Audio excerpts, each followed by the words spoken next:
What's up, Project Runway All Stars fans? Welcome to our recap of Season 5, Episode 11, State of the Art. I'm Amanda Fields here with Michelle Uberreste, and we'll get to more soon. You're tuning into the destination for TV superfan discussion, AfterBuzz TV. And now, let the buzz begin.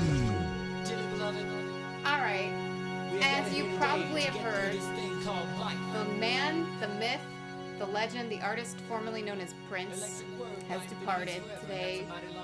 He's up in heaven, rock and roll heaven. And we want to take a little moment of silence to remember him. A world of never-ending happiness. You can always see the sun, day or night. So when you call up that Thank you. Beverly Hills, We just are both huge fans of Prince, as you probably all are. And we're listening to a little bit of Let's Go Crazy. And I love some crazy fashion, don't you? Yes. This is our avant-garde week. The art gallery, Agora Gallery, includes a lot of art for the designers to get inspired by, as well as the challenge is to make wearable art, which is interesting because couldn't that be subjective? That's the whole thing about avant-garde. It's really up to interpretation, but I think it has to be something that is out of the box and something that you haven't seen before, something that's not normal fashion. It's like a little more creative. It's a little more than regular fashion that you can just wear. It's a work of art. It might just be something that you wouldn't go into a JCPenney and find. Right. You would find this most common. You would find this in Paris. Paris has an actual couture week, and avant-garde and couture can cross paths quite frequently because couture means it's done by hand, no machines involved. Avant-garde means wearable art, so a lot of times that's together. Victor and Rolf is really well known for doing wearable art. There was one season that was really well known because they had Marge Simpson in Vogue, I believe, illustrated wearing it. Each model was a fashion show unto herself. They had the runway. It was dark. Each model was wearing a set of lights on her body with music. And so it was very heavy, and it looked almost as if a couple of them were going to topple over. But they stayed walking just fine. But that's the thing. You're not going to buy that and wear it around. Right. And I think you have to define wearable. Like, yes, you can put it on your body, but it doesn't mean you can sit down. It doesn't mean you can function in it. It's kind of like a work of art that you can put on your body. I also don't think that they just did that in 2 days. No. No, but it's a creative idea. It's something, that you're pushing the envelope with. Mm-hmm. And I have a bone to pick with Xana Roberts-Rossi and the whole entire show. The way that things have been going down, even with Tim Gunn on the regular seasons, I don't like the critiques. I feel like the critiques are producer manipulated. I feel like some of them might not be. But several critiques in the workroom have been really just misguided, misinformed, and trying to start drama and just trying to make the designer have a misstep instead of help them out. Yeah. I don't know if anybody else watching has felt that way, and maybe it's just me, but I really felt like Sam's look today was so much better in the workroom. When he started, yeah, I agree. When he was draping it around his dress form. And then Xana comes in and says, oh, this is too literal. This is too blah, blah, blah. So what if it's literal? It's his art. Let him let that speak. And I think if you're more experienced, then you're able to hear something like that and still do what you want to do. But after you've been there, as you know, for so many weeks, you get so worn out, you're just like, whatever, okay. Yeah, and I feel like regardless of whether it's manipulated or not, you may look up to that person as a mentor or someone who, clearly has more experience. They have a good place to give you advice from, but at the end of the day, you know who you are. They don't necessarily know who you are, and it's your choice to take it or leave it. And I had, on my season, that's kind of how I started out. I was like, well, I know what I do, and maybe I'm a little bit belligerent, but, maybe I should take a little more... Belligerent. Yes, I mean, I'm very, opposed to, authority. I have a problem with it, but, I'd get my critiques, and I'd be like, well, I'm going to do it anyway. Okay, and maybe that's a little too far on the other side of the spectrum, but, Sam had a good shape going on here. And in the end, he stuck with his story anyway. So I'm like, why did you ditch the shape? What did this end up being? And I feel like that whole advice, he took it too seriously from her. Like, you have to know, even if it's a mentor that knows you well, you have to know to be true to, your own vision. Well, if you're going to take the advice of a superior, then it's got to make your garment better. Yeah. But you have to use your brain here. He took the advice, and it became, like... It just threw him off course. Literally shrouded in, like, whatever can get him by. He's like, let me just put purple all over it and change the shape. But he stayed with the same concept. So it's like, why did you change the shape? I think, honestly, the advice just threw him off, flustered him so much that he lost himself. Because you can see in the final garment, like, I didn't see Sam in that at all. It didn't feel joyful. No, it didn't feel like anything Sam would ever make to me. Yeah, it just felt like, where did his inspiration go? Yeah, like I just have to put something on the runway. It just seemed like he was a little more depressed and lost. So, in the challenge today, the designers received 2 days to complete their look. They received $400 to spend at Mood, and the guest judge is Boy George, which, of course, made the whole episode exciting for me because I was thinking, okay, what's Boy George going to think? What would Boy George do? WWBGD. But also, I was really hoping to see more exciting fashion, and I just think that this group of designers, while they do have real talent, they're not the kind of designers that are necessarily avant-garde thinkers. Ken is, and I think Emily is. Maybe her look didn't say that to some of the people today. But I really think that they could. I can't wait to see these designers, like, in 10 years. What are they going to be doing? I wrote something similar. Really? Yeah. I wrote, none of it is avant-garde except Ken's. Yeah. I'm like, this is the avant-garde challenge. I get really excited. I start seeing the inspiration. And then it's like, okay, nothing's avant-garde. And I really love that they were showcasing inspiration from artists that aren't as necessarily well-known. They might be well-known in the art scene in New York City, which I'm sure they are. I haven't always been following it along. Yeah. So I'm a little out of touch with the art scene. I do enjoy all the street art in LA. That's a whole different genre. Yeah. Which I think, another challenge. Yeah. Street art. I thought it was cool that they actually got to talk to the artists, because a lot of times they'll just drop them off somewhere and say, okay, go find something to be inspired by. So they get to talk to the artists about their inspiration and their kind of design, not aesthetic, but kind of how they create things and their process and everything. So I feel like that is a lot easier to identify with. And when I'm hearing these designers, even though the stuff didn't turn out avant-garde, I'm hearing that they're connecting with the artists that they're getting the inspiration from, and they're understanding that and coming from a place of more connection, and they actually have a story behind it instead of, here's a crazy look that means nothing. Honestly, I would have rather seen 15 minutes of the show be about the artists. Honestly, I could have looked at more of their art. I could have listened to them speak on art a lot more.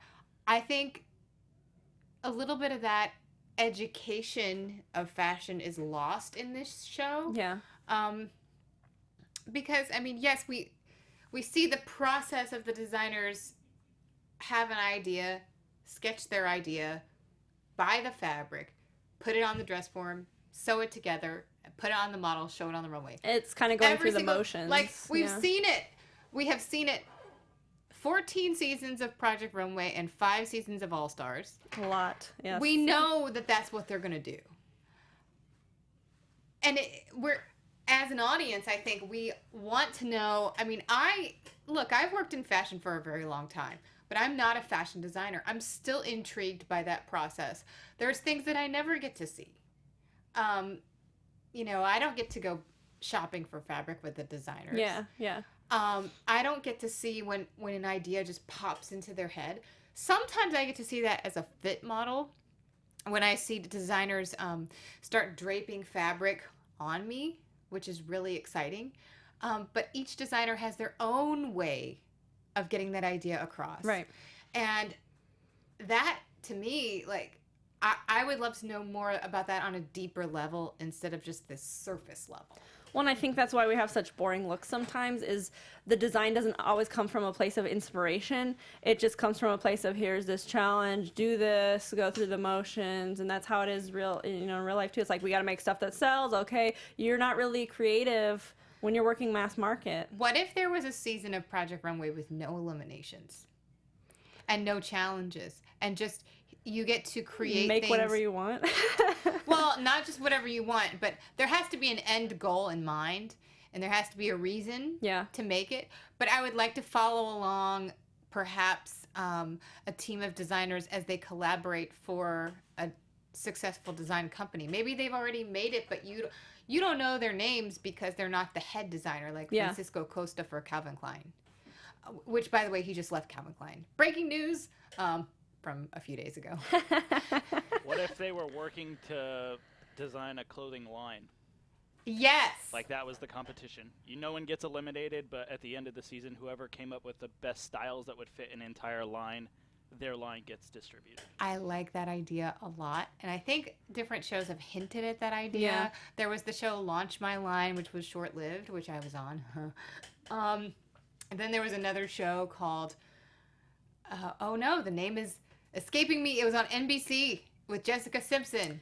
Oh, Fashion Star? Fashion Star. Yes. So the designers on Fashion Star were competing to get their clothes into Macy's and into... That was a really weird way that they did it. Yeah, that show was weird. But, I mean, people have attempted that before, but I think there is a place for more, like, information to be had. Yeah, for sure. Anyway, I think this show could have a resurgence if they kind of go that route. But honestly, the way it is right now, it's less exciting because we've seen what they already do. Like, it's no longer like lifting the veil of what designers do because we've seen this show for so many years. Yeah, but I feel like lift another veil. I feel like the fashion has changed. You know, if you look a couple seasons back, it was like you're just like, wow, this stuff is just awe-inspiring when you see it come out on the runway, and now I'm just, bored every episode. I have such high expectations from, even like you said, not even that long ago. Yeah, and I don't know if it's just fashion today, because I feel like fashion today is getting more boring, or if it's just that they don't give the designers enough time. I don't know what the difference is. Can you speak on that a little bit more about you think how fashion today is getting more boring? Why do you think that is? I just don't see anything as innovative anymore, even on the runways. I see just a lot of jackets and pants and things rehashed and fabrics. I'm not saying, like in the 90s, that's kind of like when I was growing up. I think most of us were growing up, yeah. I was looking in a fashion magazine, and I was just like, this is cool, this is cool, this is cool, this is cool, and I'm tearing stuff out, and I'm putting it up on my walls, and like now when I look in a magazine, I'm bored. I'm like, why should I pay any money for a magazine? Do you know, I was thinking about this today. I was thinking, as I was coming here to do the show, am I more blasé about Project Runway because I understand fashion more myself? Maybe partially. And I wonder if that's why the fashion industry may seem less exciting to you now, because you have a lot more experience in it. So maybe I'm not bored with the fashion industry. I'm bored with what it's putting out. Okay. I think that people are focusing more on money and celebrity. Yeah, and in just what we can sell, you know, whereas I'm more like, I want to be creative. I want to make things that are cool ideas that I have in my mind, and I want to bring them into reality, and I want someone else to be able to see that and appreciate it and wear it. And yes, that's more rare. Like, people don't dress up all the time now. You go outside and people wearing t-shirts and jeans, and it's... But you know what fashion house has stayed true to its cool, ahead of the game, avant-garde nature? Alexander McQueen. Yeah.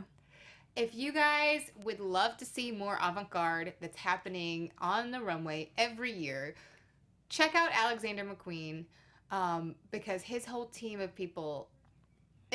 Of course, you remember the Lady Gaga video from a few years ago that included her, like, wearing these crazy high heels. The alien shoes? Yes, the alien shoes.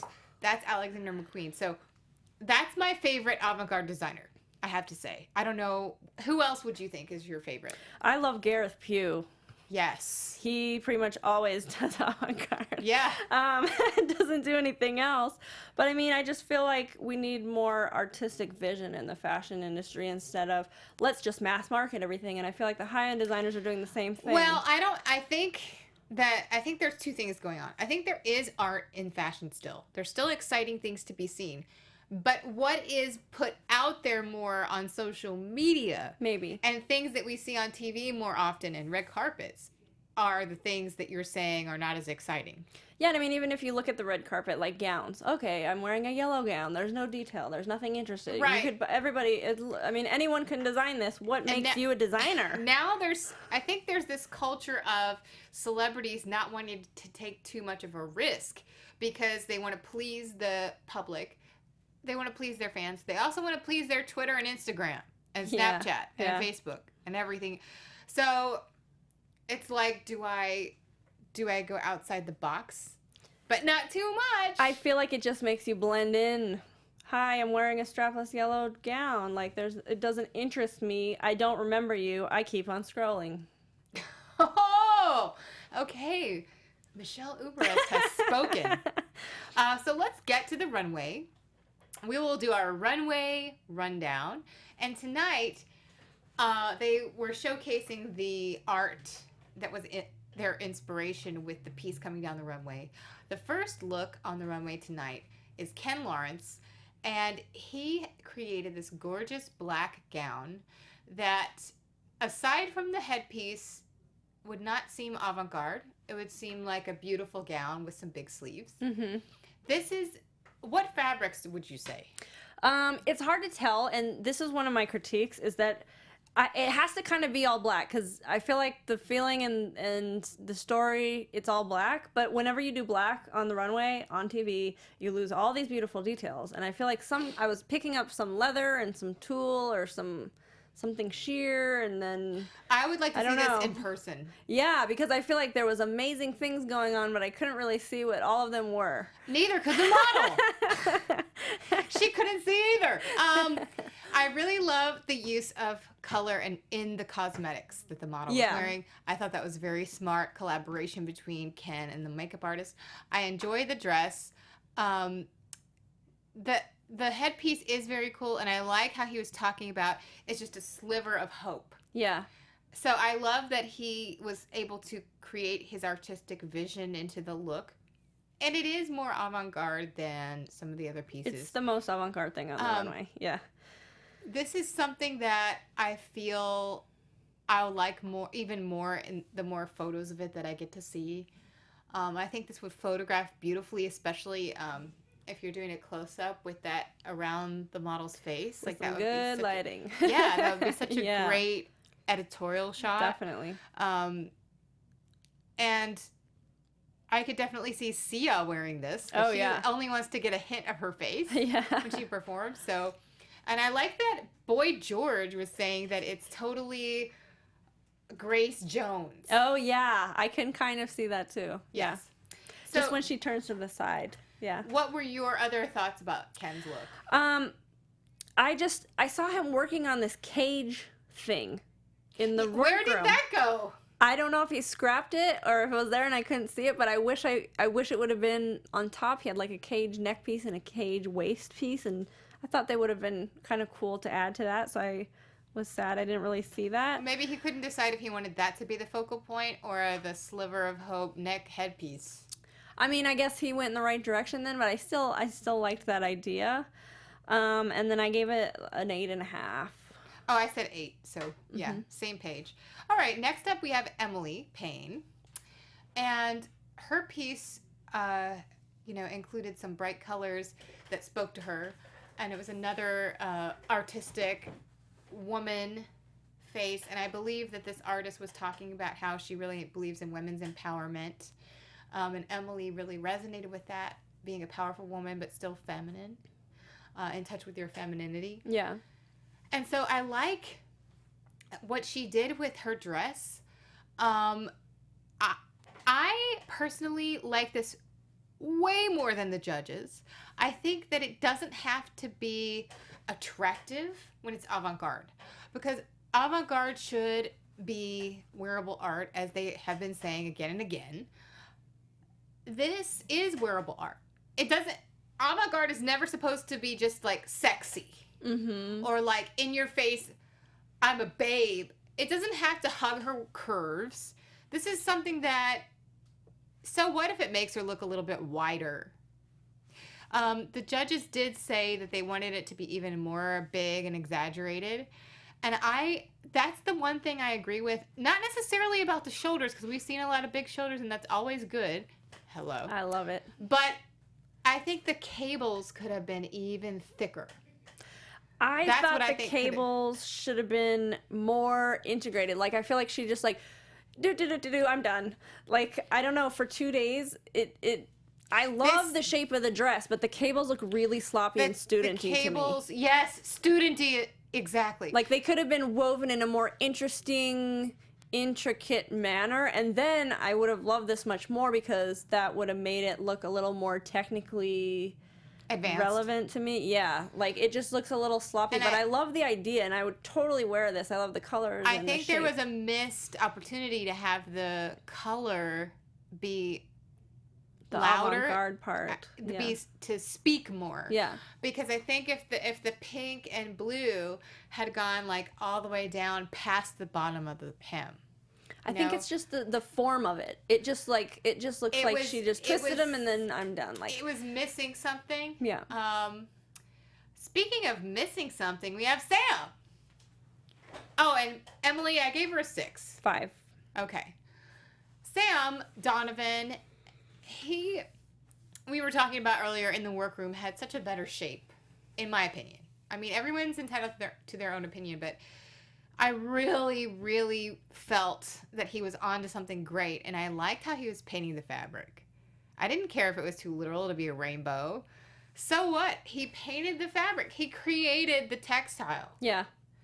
I mean, or not necessarily the textile, but the color of the fabric. He put that together, and I thought that was really smart of him and artistic of him. The story was great, how he was inspired by the right for anyone in the whole country to marry whoever they want, gay marriage being legalized. I thought that was cool to put it into his art piece, but I think his art piece was not exactly, like, I can't even think of the word. It just speechless. It's speechless in a bad way. The model definitely makes it better. It's missing too much. Please fill us in. Okay, so, I mean, I thought the story was really gimmicky, so I have to agree with Isaac in that way, but at least Sam is really passionate about, like, his ideas and, like, what it means to him and stuff like that, but I feel like he should have tried to sell it a little more. He's got an owl. He should have at least said, like, hi, I'm, it's a hologram. I mean, it looked a little hologrammy with the purple on top. I didn't really see how the two related to each other. That's what I'm saying. He should have tried to tie it in, or I don't know. But the thing is, Xana goes in and says, don't go literal. He sticks with his literal story, but he changes the dress into something much worse. That's where it's like, man, he should have just... I think his original piece would be cool with how it was more like a shirt. Like he and didn't it had have a bottom huge yet. kind of wrapping around you. Yeah. And I felt like she was wearing like the pride flag almost, mm-hmm. which is such a great moment to have that. And I feel like you see the color of the hologram owl. And for those of you that haven't seen the show yet, there is this little art display of like a hologram owl turning his head over and over again. It's as if the artist froze that moment in mm-hmm. time, put it in a bottle, and you could see it over and over again. I think he called it digital taxidermy. That's right, which I think is a lot more attractive and smells better. And would look better in your house. Yeah. In my opinion, again, nothing against taxidermy if that's what you're into, but this is what I like more. This is just, I think he could have pulled that color from the owl. The blue color could have made the bottom half out of that. Or have her have some, like a long skirt or pants or something. It definitely needed more, and I think Sam just got lost when he went in gung-ho, and then in his critique, I think he just lost that luster, and he lost his spirit. It was a coat of many colors that became a coat covered in one color. But, I mean, I think he would have been better to do, like, a classic Sam, like, hi, I'm doing a jumpsuit with something crazy on it. I mean, this I would never. So, like I've talked about blogging Project Runway before. Oh, yes. And a funny thing we have been doing is when they have the preview for the next week, somebody takes like a screenshot of the designs and we try and guess whose they are. Okay. And this one, I had no clue. I was like, some people said Sam, and I was like, I could never see Sam making this. There's no Sam in this design at all. No, it's like he lost his voice.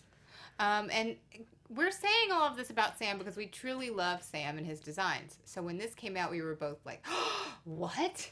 And later on, we see there's lots of dissension between, I would say, mostly Ken and Keene and Sam on the other side. And it's been going on. So I wonder if this has been contributing to Sam kind of maybe feeling like he doesn't belong or questioning himself. What was your number? I gave it a 1 because I just... I gave it a 4 because of the story. All right, let's move to Dom. Now, Dom created something that had an artistic shape about it. The dress underneath, however, was just kind of a pretty dress like we were just talking about on the red carpet. Something that, if people were talking about the red carpet the next day, it would be one of those, like, best dress. Mm-hmm. But, like, boring to us because we want to see more fashion. And people are nowadays getting excited on the red carpet when somebody wears, like, hot pink. And it's like, what? Boring. The dress is all right. It's made well. Dom's inspiration was a art piece that from afar looked like a painting of a whale or a sea creature of some kind, and you get closer and it's made out of cut up little Metro cards. Guys, we've seen art of Metro cards a million times! I remember being in New York City like 10 years ago doing a fashion show, and one of the girls wore a skirt made of cut up Metro cards. Yeah. This is like, really? What is the message here? It's not, it's just not that exciting to me. Maybe it's because I lived in New York and I saw Metro cards every day. And I saw those art pieces out of Metro cards just all the time. But I think what she drew from that is like this mosaic idea, which she's really good at mixing prints already. I feel like the designers just kind of went to the art that is associated with what they already do. You go with something that, you can identify with and stuff. But maybe it was a little easy. This could have been one of those cool times where they should have mixed it up in the envelopes for them. And assigned them to crazy stuff. Yeah. Button bag Push time. them a little bit. Yes! Yeah. I mean, I agree. I like this. I love the dress underneath. Nothing is avant-garde about this. Her makeup makes it look kind of cool and alien-y, but like it's not really avant-garde. It's more just like a sci-fi costume. Right, and I feel like the overcoat thing was really cool, but it should have been like humongous or something to make it more special. I mean, I could see someone still wearing this, like if you're really fancy and crazy out in the real world. Yes. It's not. But avant-garde shouldn't just rely on outerwear. I think that's no, what but we're I feel saying. like she's trying to create this kind of cocoon and these layers of sheerness, and I understand that, but it wasn't big enough or different. So I just gave her a 6 on this I gave one. it a 7. Yeah. Because it was still really awesome. Keeney's look comes out, and if you guys are watching on YouTube and you're like, I can't see the model, well, that's because she's wearing a bodysuit. So she has no, and of course there's a picture of her standing in front of the backdrop, which is black, and so she's wearing black against the black, and she's disappeared. Yeah. So now it looks like a walking dress with no person. The dress just looks like something that would have been in a Marilyn Monroe movie. You know, diamonds are a girl's best friend, but with a little bit more angular shape. It's like he put a tutu on top of that idea. It's very... I feel like Keeney doesn't really come up with a lot of new ideas. He just kind of makes things that are already known. Yes. And this is just like a normal gown with, oh, let's put some extra tulle on top. And let's put her in a black bodysuit. But as Isaac Mizrahi said, the bodysuit didn't even fit that great. So it was just kind of a blah. I gave it a 5 because, okay, right, Keeney, it checks off the boxes, but I'm not impressed. It just doesn't, nothing about it to me says avant-garde. So what, you put her in a jumpsuit underneath a dress? And I've seen this before. Gareth Pugh has done it a million times. He has. Like that girl on Legend. Legend? What's Legend? Yeah. Is that a TV show? With Tom Cruise. Oh. Yeah, and the girl's dancing around this black bodysuit with a dress on. Yes. Okay. And I just feel like his techniques are really cliche and just taken quite literally from other high-end designers. And the thing about Keeney is he has awesome construction skills, so his stuff always looks super impressive and detailed and thought out and color coordinated. But the ideas aren't there. There's no fashion or ideas, exactly. So, honestly, Keeney... I gave it a 5 as well. You aren't really suited for this show. I mean, you're a talented, seamstress. Well, I want to come up with a name for a male seamstress. Seamster? You're a talented seamster. And, he is... A lot of people would be happy to wear his designs. I'm not saying that he's not talented in his own right. But I feel like this show is more about... Well, it used to be more about new ideas. Nowadays, it's like, okay, you scoot through because you can finish and sew everything.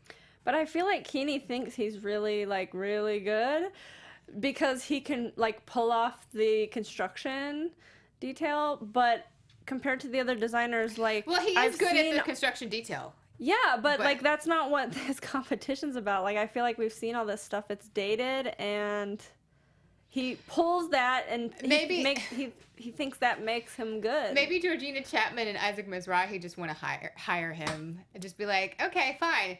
Georgina Chapman, put him on the board at Marquesa. Let him be a seamstress there. Hire him on. That would be perfect. Or, if he made wedding gowns, I bet he would make a fortune. Yes! Wedding and maybe prom, but I can just see wedding because he just has that. He can construct something awesome so fast and make tons of money and charge thousands of dollars. You'd have a wedding dress designer and tailor in one. And people love that cheesy over-the-top stuff, and they can't afford McQueen, so they buy Keeney. No one can really afford avant-garde couture, okay? It's not meant to be... This isn't avant-garde, though. Okay, well, to wrap it up, I gave him a 5. Yeah, I gave him a 5 too. The winner is Ken, which I agree with. Mm-hmm. But I don't agree. I understand his point of view with Sam, but I don't like the way he delivered it. It was unfortunately a huge fail for Sam this week. And again, I think it was due to him just kind of losing himself. No, but when Ken confronted Sam in that waiting room after they announced, who was in, who was out, Ken was so upset with Sam. But why? He won. Why do you care? Anybody else? He was on the bottom. What do you care? Well, I can see where he's coming from with how he feels that people should put their heart and soul into it. But I feel like maybe he should direct that towards Keeney and not Sam. So you're saying like Sam doesn't put his heart and soul into it? I think he does. I think he's just a different kind of designer. No, I'm saying no. I was saying that Ken should direct that energy of people not wanting to put their energy into it towards a different designer. I don't think you should direct it towards anyone. Just do your own thing and quit worrying about everybody else. Sam, maybe he had a misstep, but he's talented. But Ken could have had a misstep too. Anybody gets in that workroom and you get stuck and you have designer's block and you just can't figure it out. Designer's block. Like that happens to everyone. It just, I mean, I just don't see the point. Like I understand it's frustrating, but he won. He did well. Sam didn't. Why do you have to go out there and even say that? Because the producer wants you to. Okay. Anyway, so this is what I really got upset about today. Emily got eliminated. Yeah, I was sad. Hello? Yes. I really wanted to see a collection from her. Clearly, Emily has what it takes to bring us clothes that people want to wear and... Modern. It's modern, it's fresh. Sam's a good designer, but based on what's been being sent down the runway, Emily should have stayed. Because that... Yes, definitely. Based on the designs, for sure. Sam, again, we support you. We know you're a very talented designer. We just don't understand the decision that the judges made this week. It's because they want him to keep fighting. Well, I hope that the fashion does the talking. Yeah, I hope so too. And thank you again, everybody, for listening and watching our little podcast. And we'll be here next week to discuss the final 4 of All Stars Season 5. Where can everyone find you online, Michelle? You can find me on Instagram and Twitter at Uberreste. You can find me on Instagram and Twitter at The Runway Queen. Thanks again for sticking with us, and we'll see you next time. From executive producers Maria Menounos, Kevin Undergaro, Phil Svitek, and the entire AfterBuzz TV staff, we would like to thank you for listening to the AfterBuzz TV network. To watch or listen to other after shows and post comments or questions, be sure to visit AfterBuzzTV.com. I'm Sir Richard Wentworth, and this has been a presentation of AfterBuzz TV. Buzz you later. The views expressed herein are those of the hosts only and do not necessarily reflect the views of AfterBuzz TV or its owners or principals.